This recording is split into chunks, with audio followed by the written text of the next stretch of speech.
বছর যাবৎ অত্যন্ত যশের সাথে একজন প্রথম সারি নায়ক হিসেবে কাজ করে চলেছেন।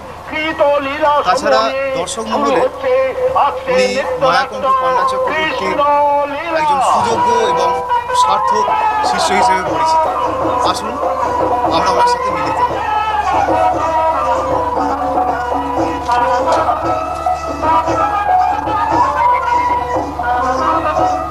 আপনি প্রথম কোন নাটকে পান্নাবাবুর সাথে অভিনয় করেছেন?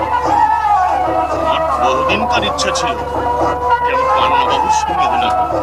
যাত্রা জগতে আসার প্রায় ৫-৬ বছর পরে আমি নাগ কোম্পানিতে ভোলা মহেশ্বর এবং দুঃখী রাজা দরবার এই দুখানি বইতে ওনার সঙ্গে প্রথম অভিনয় করবার সুযোগ পাই এবং উনি আমাকে ছেলে নদীতে তুলে নিয়েছিলেন এবং আমার যাত্রা জগতের প্রকৃত শিক্ষক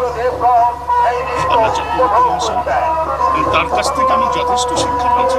তার শিক্ষার উপরে বেশ করে আজ আমি এই যাত্রা জগতে চলছি এবং যশের সঙ্গে চলছি।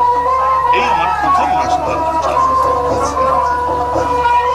পান্নাবাবুর কাছ থেকে অভিনয়ে বিশেষ করে মানে কোন কোন দিকগুলি পেয়ে আপনি সবচেয়ে বেশি উপকৃত হয়েছেন বা কাজে লাগিয়ে বেশি উপকৃত হয়েছেন?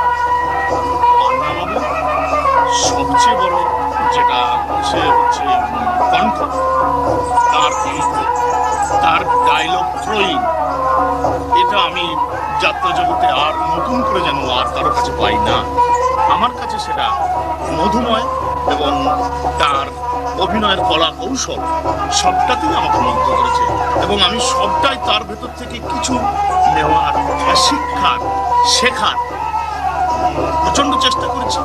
তাতে আমি কতখানি সাকসেস হয়েছি সেটা আমি বলতে পারবো না, সেটা আমার দেশের আপনজন সাধারণ বলবে। তবে আমার মনের দিক থেকে আমি খুব খুশি, খুব তৃপ্ত যে তার কাছ থেকে যা পেয়েছি আমার অনেক অনেক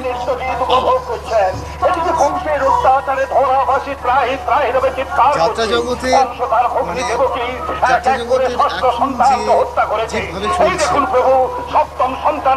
ভবিষ্যতের দিনে আগামী দিনে তার পরিণতি কি হতে পারে, মানে যাত্রা জগতের এক কথায় ভবিষ্যৎ সম্পর্কে আপনার যাত্রার ভবিষ্যৎ সম্পর্কে যাত্রা বলতে আমরা যেটা বুঝি আস্তে আস্তে বিলুপ্ত হয়ে যাচ্ছে।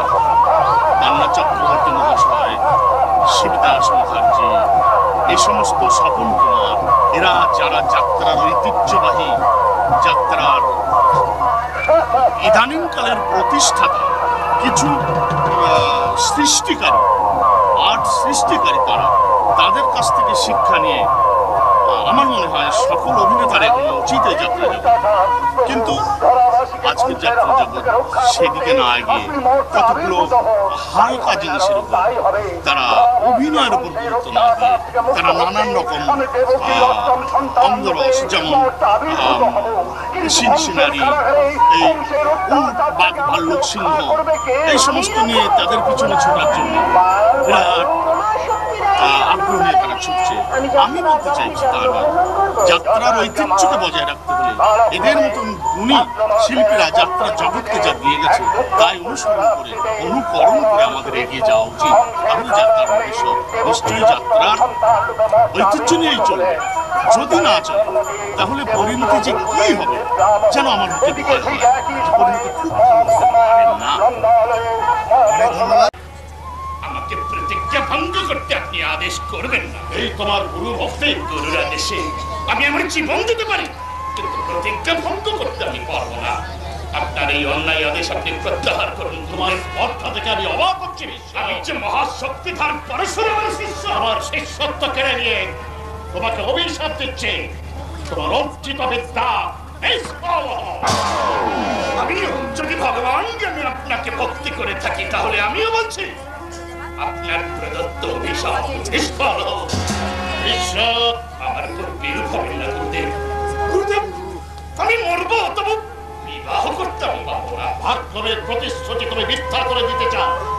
মনে রেখো, একবিংশতিবার আমি পৃথিবীকে আমি ক্ষত্রিয় করেছি। তখন ঈশ্বর হয়নি গুরুদেব। এত দর্প, এত অহংকার, সমগ্রদ্রোহে 1 সপ্তাহ পরে তোমাকে আমি দ্বন্দ্ব যুদ্ধে আহ্বান করবো। এই যুদ্ধে আমি আপনার কাছে পরাজয় স্বীকার করবো।